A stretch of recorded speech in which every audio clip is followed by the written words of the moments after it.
नमस्कार बच्चों। तो एक बार फिर आपके लिए इलेक्ट्रिसिटी का लेक्चर नंबर 5 और इसमें हम आपको कूलाम से लॉ पर न्यूमेरिकल कराएंगे। और पिछले भी वीडियो में हमने कूलाम के लॉ पर जो है न्यूमेरिकल कराया था वैद्युत बल पर। तो चलिए सभी बच्चे अपनी कॉपी और पेन लेके बैठिए, हम आपको अगला उसका एक न्यूमेरिकल बताते हैं जो कि उसमें बोर्ड एग्जाम में कई बार पूछा गया है और बहुत सिंपल सा है। इसमें केवल क्या होता है कि जो जो बल है वो एक सदिश राशि और सदिश राशि का जो योग होता है, परिणामी जो निकलता है, रिजल्ट निकलता है, वो क्या करना है कि आपको वेक्टर विश्लेषण से निकलेगा। जैसा कि आपने फर्स्ट ईयर में दो वेक्टरों का योग पढ़ा था, उसी से ये निकलेगा। तो चलो मैं बताता हूँ, चलिए शुरू करते हैं। तो ये एक सवाल है कि ए भुजा वाला एक जो है वर्ग है, तो हम थोड़ा सा ए भुजा वाला एक वर्ग बना लेते हैं। तो सभी बच्चे मेरे साथ बना लें। तो ये जो है एक वर्ग है और A B C and D, ये ए बी सी डी एक वर्ग है और इसमें दिया है कि एक समान आवेश क्यू रखा हुआ है सभी पर। यहां भी क्यू रखा है, यहां भी क्यू रखा हुआ है, इसको अंदर साइड में रख दो। क्यू यहां भी रखा है, क्यू यहां भी रखा है और क्यू यहां भी रखा है और क्यू यहां भी रखा हुआ है। और इसकी जो भुजा है वो कितनी है? ए है, ये भी ए है, ये भी ए है और ये भी है। तो ऐसे करके सी पर लगने वाले बल का हमें मान निकालना है। यहां पर जो बल लगेगा वो हमें निकालना है सी पर, ठीक है। तो प्यारे, एक तो इस आवेश के कारण इस पर बल लगेगा और मैंने आपको पहले भी पढ़ाया था कि जो इस पर, इस आवेश पर, इस क्यू आवेश पर जो इस आवेश के कारण बल लगेगा वो बल की दिशा उस अक्ष के अनुदिश होती है। तो ये बल जो है वो हम ऐसे मान लेते हैं कि एफ बी लगेगा। बी पे रखे आवेश के कारण इस बल, इस क्यू पर जो बल लगेगा वो क्या होगा? एफ बी होगा। और इसके कारण इस पर जो बल लगेगा वो उसकी दिशा इधर होगी, एफ डी। क्या होगी? F D. ध्यान रखिएगा, इस सी पर लगने वाला, जो सी पर चारों कोनों पर कूलाम क्यू आवेश रखा हुआ है, तो इसके कारण भी यहाँ बल लगेगा, इसके कारण भी बल लगेगा और इसके कारण भी बल लगेगा। यहाँ पर जो क्यू रखा हुआ है इसके कारण भी बल लगेगा। तो मैं आपको बता दूं, इसके कारण भी यहाँ पर कूलाम बल लगेगा। ये यहाँ पर क्यू रखा हुआ है तो इसके कारण भी यहाँ पर बल लगेगा और वो बल की दिशा होगी इस तरह, ये एफ ए होगा, ठीक है बच्चों। तो ये ध्यान रखना, इस आवेश पर इसके कारण बल ये, इसके कारण बल ये और इसके कारण बल ये, यानी कि पहले इनके बीच में बल लगेगा, ये Q1 हो गया, ये Q2 हो गया, फिर इसके बीच में बल लगेगा Q1 Q2, फिर इसके बीच में Q1 और Q2। तो ये इस तरह करके ये बल इसमें कार्य करेंगे, इस पर इनकी दिशा इधर साइड में होगी, ठीक है बच्चों। तो ये हमारा एक चित्र बन गया, तैयार हो गया है। चलो अब हम शुरुआत करते हैं। तो सबसे पहले बी के कारण यानी कि सी पर लगने वाला बल निकालेंगे, फिर उसके बाद डी पर, फिर ये। अब इसके बीच की दूरी हमें निकालनी है। ये तो पता है कि इसके बीच की दूरी यहाँ से यहाँ तक कितनी है? ए है, ठीक है। इसकी भी बीच की दूरी कितनी हो गई? ए हो गई। अब इसके बीच की दूरी क्या होता है? ये वर्ग का विकर्ण है। इसका है वर्ग का विकर्ण, यानी कि जो AC है वो वर्ग का विकर्ण है। और आपको पता होगा वर्ग का जो विकर्ण होता है वो भुजा रूट 2 होता है, भुजा रूट 2। तो भुजा कितनी है? A, तो क्या हो गया? 2। तो ये AC क्या हो जाएगा? A भुजा A रूट 2 हो गया। तो ये जो यहां से डिस्टेंस आएगी वो क्या होगी? A रूट 2 निकल के, ठीक है। तो जिस पर भी बल पूछे उन सारे, जिस आवेश पर बल पूछे उन आवेश का सारे आवेशों से दूरियां हमें क्लियर हो जानी चाहिए। अब चलो हम शुरुआत करते हैं। तो सबसे पहले निकालेंगे कि बी पर रखे आवेश के कारण सी पर बल, एक एक करके निकालेंगे। तो हम मान लें एफ बी मान, तो वही 1/4 पाई एप्सिलॉन नॉट ये Q1 हो गया और ये Q2 हो गया। तो Q1 इंटू Q2 बटे R उनके बीच की दूरी। तो इस आवेश और इस आवेश के बीच की दूरी कितनी है? A। तो यही तो होता है कूलम का लॉ, A। तो इसको हम एक बार और लिख देते हैं ऐसे करके कि FV equal to 1/4 pi epsilon naught और Q इंटू Q स्क्वायर हो गया, Q स्क्वायर बटे A स्क्वायर, समीकरण 1 डाल। तो इसके कारण इस पर बल हमने निकाल लिया। अब हम निकालेंगे इसके कारण इस पर बल। तो D पर रखे आवेश के कारण C पर बल। अब इसके कारण इस पर बल निकाल दीजिए, तो यही निकलेगा, केवल D कर दीजिए क्योंकि दूरी समान है, आवेश समान है, तो सेम बल निकल के आएगा। तो हम डायरेक्ट ये लिख सकते हैं। तो ये हो जाएगा Q स्क्वायर बटे A स्क्वायर, समीकरण 2। अब इसकी जो दिशा है प्यारे, उसकी दिशा, इसकी दिशा ऐसे और इसकी दिशा ऐसे है। तो आप चाहे तो यहाँ दिशा लिख सकते हैं। तो दिशा यहाँ हो जाएगी आपकी BC,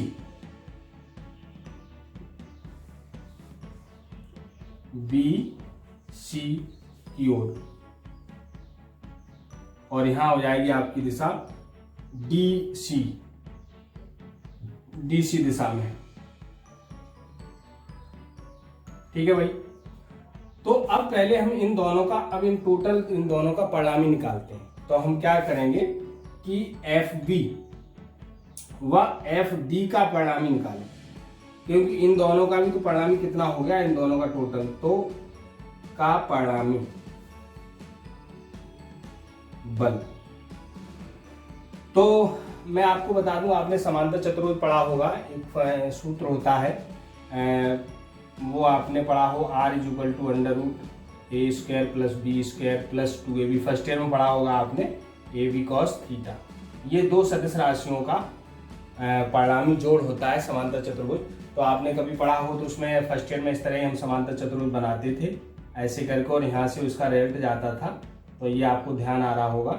तो ये R होता था, ये A है वेक्टर और ये वेक्टर B हुआ करता था, ऐसे करके आपने पढ़ा होगा। तो ये वेक्टर A और B इनका परिणामी है। तो ये परिणामी, ये इसका परिणामी यहीं से जाएगा। इसका परिणामी कहाँ से जाएगा? यहीं। ये समांतर चतुर्भुज का आपको नियम पढ़ा होगा आपने। तो समांतर चतुर्भुज यहीं से क्या होगा, इनका परिणामी क्या जाएगा, F डैश कर लो, F डैश। तो बल F डैश इक्वल टू क्या होगा, यही सूत्र लगेगा, ये A की जगह ये, B की जगह ये।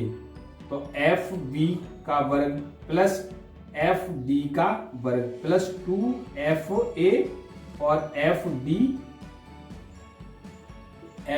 और D और cos थीटा। थीटा का मतलब ये होता है कि इन दोनों के बीच में जो कोण होता है वो कितने अंश का कोण है। तो इन दोनों के बीच में आप देख रहे होंगे कितने अंश का कोण है, 90 अंश का कोण है। तो ये क्या लगेगा, 90 अंश। इन दोनों के बीच, इसके और इसके बीच में 90 अंश का कोण है। cos 90 का मान 0 होता है प्यारे। तो ये क्या हो जाएगा हमारा, और ये आप देख रहे हैं ये सेम है दोनों। तो क्या होगा कि जो है, तो F डैश इक्वल टू ये F1 ये हो गया। तो cos 90 का मान 0 हो जाता है। तो ये क्या हो जाएगा, F dash equal to under root FB square plus FCD square, और ये तो 0 हो गया। cos हम यहाँ लिखे दे रहे जहाँ cos 90 इक्वल टू 0। तो ये पूरा स्टेप जो है क्या हो जाएगा, 0 हो जाएगा। इन दोनों को जोड़ दें हम, तो परंतु क्या है कि FB इक्वल टू FD। तो यहाँ पर हमारा जो हो जाएगा, इन दोनों को जोड़ देंगे तो FB बराबर FD है। तो मैं यहाँ से निकाले दे रहा हूँ, ये यहाँ पे आ नहीं रहा। चलिए यहाँ से शुरुआत करते हैं। तो ये जो है हम क्या करेंगे, अब ये F डैश, तो F डैश इक्वल टू हो जाएगा, ये दोनों समान है तो जुड़ जाएंगे। तो अंडर रूट इसकी जगह ये रख दो, तो 2F स्क्वायर D हो गया। तो इसका हम निकालेंगे तो F डैश बराबर FD अंडर रूट 2। अब FD कर लो या FB, दोनों के मान समान है तो इसका मान हम यहाँ पर लगा सकते हैं। तो एफ डी का मान लगा दो 1/4πε0 और क्यू स्क्वायर अपॉन ए स्क्वायर और √2। ये हमारा हो गया समीकरण 3। ठीक है बच्चों, तो सबसे पहले हमने इसका इस पे बल निकाला, इसका इस पे, फिर इन दोनों का परिणामी बल निकाल लिया। परिणामी के लिए वो हमने एक फॉर्मूला बताया था वेक्टर विश्लेषण वाला, बोला है। ठीक, नोट कर लीजिए इसको, फिर हम नीचे वो करेंगे, नोट कर लो। चलो चलो, अब इसका रह गया ए के द्वारा बी पे जो लगेगा बल, उसको पॉज करके कर लो, पॉज करके। चलो हो गया, चलिए तो इसे हम मिटाले दे रहे हैं। चलो, तो ये यानी कि इनका आ गया। अब इसी प्रकार अब क्या करेंगे, इसी प्रकार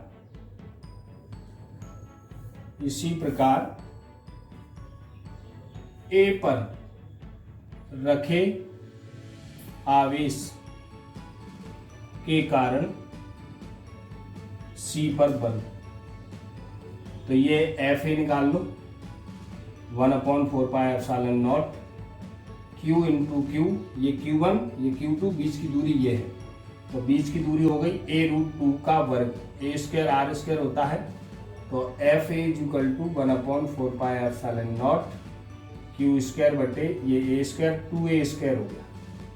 समीकरण हो गया ये 4, और दिशा इसकी वही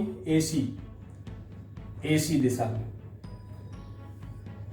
ठीक है, और इसकी भी प्यारे दिशा देखो, मैं आपको बता दूं, इसकी जो दिशा होगी वो क्या है, वो भी इसी दिशा में है। तो अब हम क्या करेंगे, ए और इसका F डैश व FA का परिणामी, इसमें ध्यान ये रखना है कि सबसे पहले इन दोनों का परिणामी निकलेगा, फिर जो भी आएगा, ये F डैश आया, F डैश और FA इन दोनों का परिणामी, तो इसकी भी दिशा इधर ही और इन दोनों की दिशा भी इधर ही हो, तो इसकी भी दिशा हम यहाँ लिख देंगे AC, दिशा AC, या ऐसे करके लिख दो AC दिशा में। ठीक है, तो इसकी भी दिशा AC है, इसकी भी दिशा, तो दोनों समान हो गई। तो दोनों जब एक ही दिशा में होते हैं प्यारे, इस तरह करके ऐसे दोनों वेक्टर एक ही दिशा में है, तो यहाँ थीटा इक्वल टू 0 बनता है, इसे समांतर बोलते हैं। ये क्या हो जाता है, समांतर, और समांतर में कितने अंश कोण बनता है, 0। तो इन दोनों का जो परिणामी होगा, तो परिणामी हमारा F निकलेगा, तो F होता है हमारा √ पहला वेक्टर ये हो जाएगा F डैश का वर्ग और प्लस FA का वर्ग प्लस 2F डैश और FA cos 0, क्योंकि समांतर में ये दोनों एक ही दिशा में है, एक ही ओर है, इस तरह करके ऐसे, तो समांतर 0 बनेगा, तो cos 0, और cos 0 का मान जो होता है वो हमारा क्या होता है, 1 होता है। तो F is equal to F dash square plus FA का वर्ग प्लस 2FA और F डैश और FA, A square plus B square plus 2AB, ये A प्लस B का होल स्क्वायर बन गया। देखो जब दोनों समांतर हो तो ध्यान रखना, जैसे ये दोनों परिणामी जो है इनके समांतर हैं, तो ये हम केवल आपको समझा रहे हैं कि ऐसे आता है, बाकी आप जब समझ जाएंगे समांतर है तो उनका प्लस होता है। विपरीत यानी कि 180 का कोण है तो विपरीत में माइनस होता है और समांतर में प्लस होता है, ये आप ध्यान रखना। समांतर में योग होता है और विपरीत में, जैसे मान लीजिए विपरीत है, एक वेक्टर इधर है और एक वेक्टर इधर है, तो ये 180 है, तो यहाँ पर क्या आएगा, अंतर आएगा, और ये समांतर है तो यहाँ क्या आएगा, योग आएगा। समांतर में योग होता है, आपने वेक्टर विश्लेषण में फर्स्ट ईयर में पढ़ा होगा, तो योग और ये अंतर होता है। तो डायरेक्ट हम यहाँ कर सकते हैं, यानी कि F डैश प्लस FA का वर्ग, F डैश प्लस इन दोनों का योग होता है। वैसे भी A प्लस B का होल स्क्वायर निकालेंगे हम, चलो निकाल के दिखा देते हैं आपको। तो ये हमारा क्या हो जाएगा कि F डैश प्लस FA का होल वर्ग का रूट, तो वर्ग से ये रूट हट गया, या तो अब इसमें समीकरण हो गया हमारा ये 5। अब F डैश का मान ये लगा दो, तो F इज इक्वल टू 1/4πε0 और क्यू स्क्वायर बटे A स्क्वायर और √2, और FA का मान हमने कहाँ निकाला, ये है, तो 1/4πε0 और Q²/2a²। अब इसमें से भाई साहब जो कॉमन आ रहा वो ले लो, तो 1/4πε0 और Q²/a² और √2 + 1/2, ये आपका आंसर आ गया। ठीक है बच्चों, तो इस तरह करके ये सवाल निकलेगा, बहुत ही ज्यादा वो नहीं है, आप 1-2 बार करेंगे तो आपको ये क्लियर हो जाएगा। यहाँ पर पूछा, किसी पर भी पूछा है, यहाँ पर पूछा है, यहाँ पर पूछा, किसी भी बिंदु पर परिणामी बल पूछा है, तो यहाँ पर इस पर पूछा गया है, तो इसके कारण बल, इसके कारण बल, फिर दोनों का परिणामी, फिर इसके कारण बल, फिर इनका भी दोनों का परिणामी कितना निकलेगा। तो ये दोनों के बीच में 90 आंसर कौन बना था, यहाँ एक ही, इधर इसकी भी दिशा, इधर ही इसकी, तो समांतर हो गया, समांतर में 0 और अंतर ये हमने आपको बता दिया। ये वेक्टर विश्लेषण आपने पढ़ा होगा। तो उम्मीद है कि आपको ये सवाल समझ में आ गया होगा। तो ऐसे और भी सवाल हैं तो आप निकाल सकते हैं और आप कोशिश करिएगा।